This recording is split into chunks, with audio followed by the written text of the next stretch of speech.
My name is Sean Daly. I'm a physical therapist. I'm the director of Therapeutic Associates in Lake Oswego. I'm also the co-founder of Northwest Golf Performance. I'd say sports orthopedics is my specialty, but I've done a lot of extensive extra training with golf, and I've worked with high-level golfers up to even some touring professionals.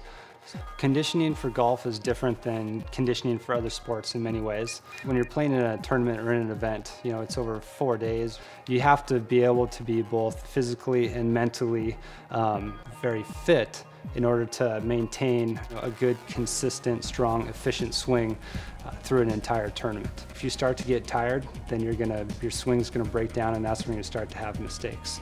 And mentally, if you're not able to stay focused mentally, then that's how everybody loses it. There's many great examples of that. Since the onset of Tiger Woods into the PGA, now we see a lot of young professionals who are also very good athletes.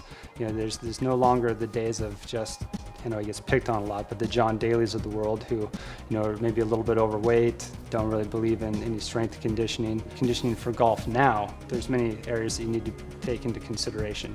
So endurance is one, strength is one, speed is one, and you have to be able to control that and use all of those components consistently to make an efficient, strong swing.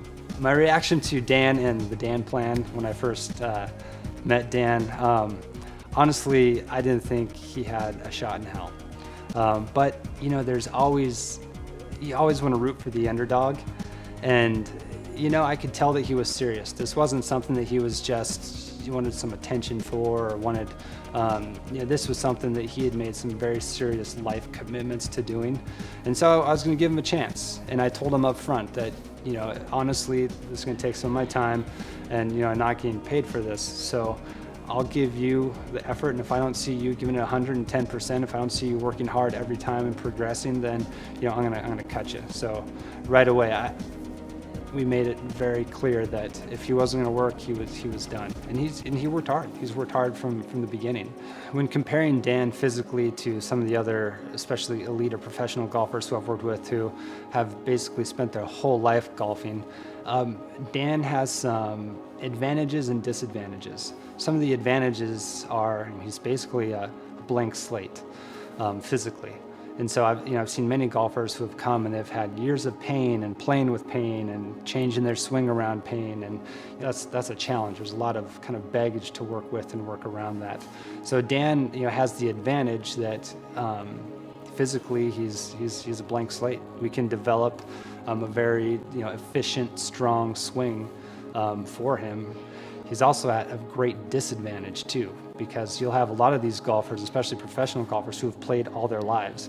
So they have physically been training as their body is developing. So we developed Dan's program based on a lot of the concepts and ideologies around the Titleist Performance Institute. So looking at really trying to create an efficient swing. And so when you're doing that, you're basically working from the ground up. So a lot of his, at least like the strength and power exercises, revolve around his legs, his glutes, his core. Far too often when golfers take up exercise and if I work out I'm gonna get stronger, be able to hit it further, they go right to their upper body, and then that develops all kinds of swing faults and impairments that can really negatively affect the game. So some of the touring pros right now that would have maybe a similar build to Dan would include, I'd say probably the most well-known right now is Rory, Mclaughlin, because they're about the same height. They're both pretty thin. They're not the big Dustin Johnsons that are really tall, strong, big people. And so I think that's a good person for Dan to try to work towards his swing. What do I think Dan's chances are to play in a tour event? Honestly, they're very low. It's a tough sport, physically and mentally. I have a lot of faith in Dan, but this is a very, very challenging task that he has decided to do. I think he has the chance to make some of the future tours, events, but again, I've seen some really good golfers who've played their whole lives who have not been able to, even do well in some of the Futures tours. So he's got a lot going against him. It's kind of fun to see, is this going to work out or not?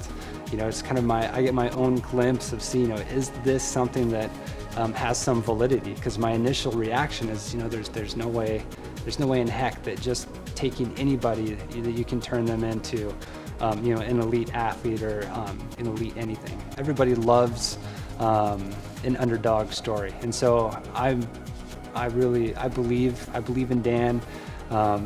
I believe in his work ethic, and we're going to do everything we can to help him go as far as he can. Shipping's on. Fighting's a lot harder when your heart is exploding through your chest. All you can think about is how thirsty you are. Yeah, 2 in a row. Yeah. Good.